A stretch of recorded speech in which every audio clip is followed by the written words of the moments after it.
full tracking. It is, right? Yeah, not bad. Not bad at all. How it works. And you know what? Just cut it out. Cut it out in post. Fix it in post.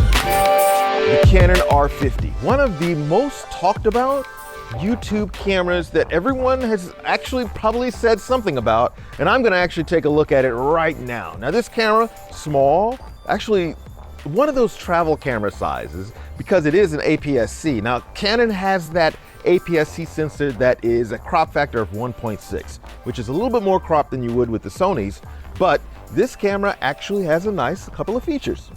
Let's go over the specs. The Canon R50 does come with a 24.2 megapixel sensor that's built in. It's actually pretty nice.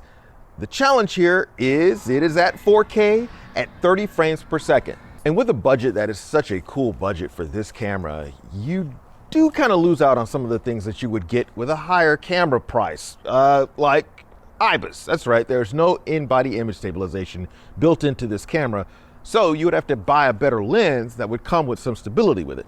It also comes with one SD card slot so that you could just slide it in there and record into your heart's content, even over that 30-minute time limit. It keeps recording. Thank you, Canon, for fixing that finally. And much like I did with the Canon R6 Mark II, I went ahead with the R50 and put a 16mm lens on it. Let's go ahead and check it out, just see kind of how this looks with that included crop factor. At 16mm, actually not bad. This is the R50, the Canon R50. There's John. John actually shoots with the R7, which is an APS-C sensor, but it's not the same sensor that's in the R50 though, right? No, on the R7 you got a 32.5 megapixel sensor. This is the 24 megapixel. It's still plenty good for most things, but if you want a little bit more resolution, R7 might be the way to go. Yeah, definitely. And the thing about it is both the cameras have the smaller sensor, but the R50, which makes this one, it's a little bit more compact, you would say? Definitely.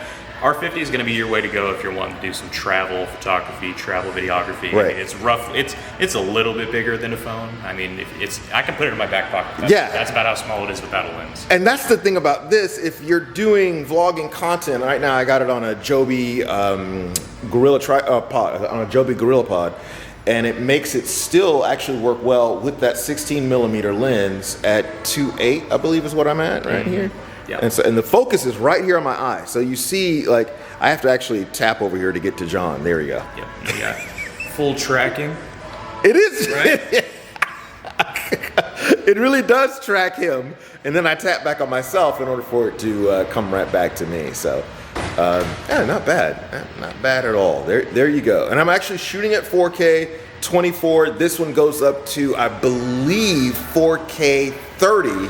I'll check the specs here, see if it goes up to 4K 60 real quick, 1 second. All right, as you can see here, I pulled up the settings for you so you can actually look at it. This camera does only go up to 4K 30, and you can see right here by me going through the menu, you can see exactly what the R50 is capable of. Now that I'm here, let's go ahead and do a low light test as usual.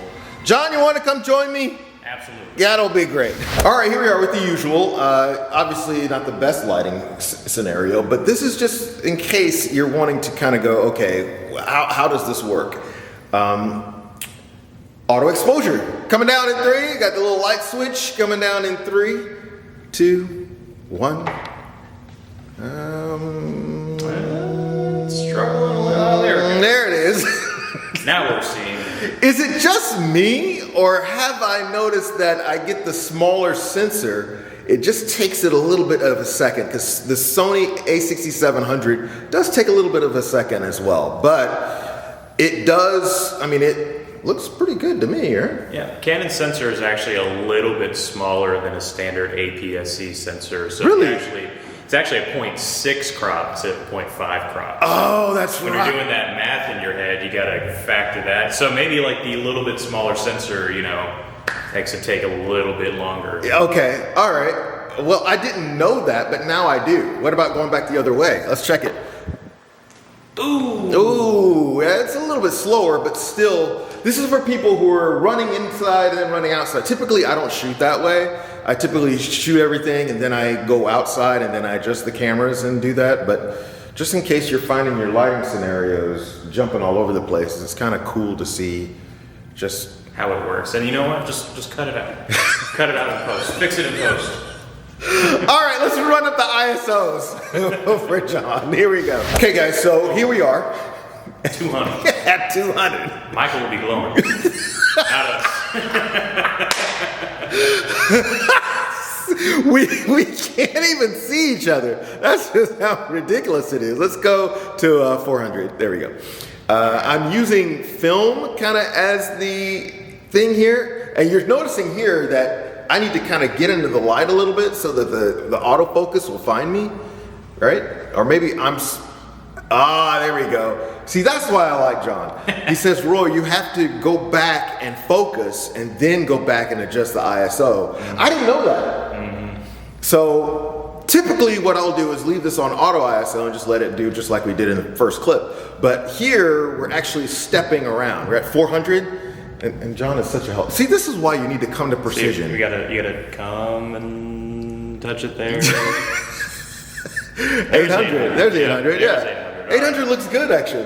This is why you need to come to precision. You'll actually get you'll get a professional who knows how to run the cameras. They'll run you through the whole process. And John is gone. All right, we'll tap here, and he's like, "Okay, hurry up. The phone may ring. Okay, we're gonna go to 1600. Yeah, there you go. Now you can see him. Is they will see me now. We can see your shadow. So we're gonna go one more to 3200. There we see you now. That's a little bit better. Yeah. Yeah. That's not bad. And then for funsies, we're gonna go to 6400. We clearly see you, but I'm blown out. Oh yeah. Yeah, that's definitely. And you got a little bit of noise and. Yeah, the noise kind of creeps in just because of a little bit of the smaller sensor. I'm gonna just kind of step back a little bit without tripping. It looks a whole lot brighter there than it actually does in real life. Here. Yeah, and this is at 6400, so I'm assuming that that's actually not that bad. Cool. All right, let's drop it back in auto real quick, and then we will.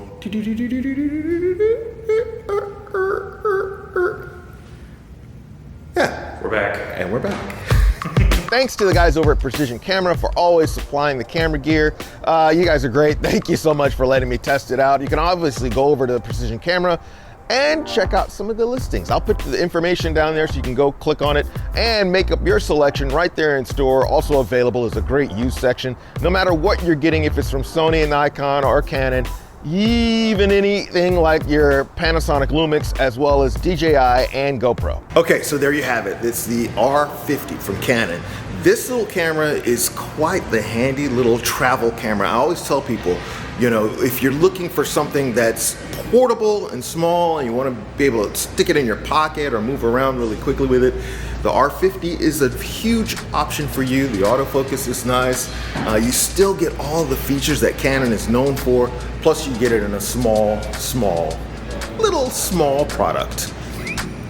Here you go, guys.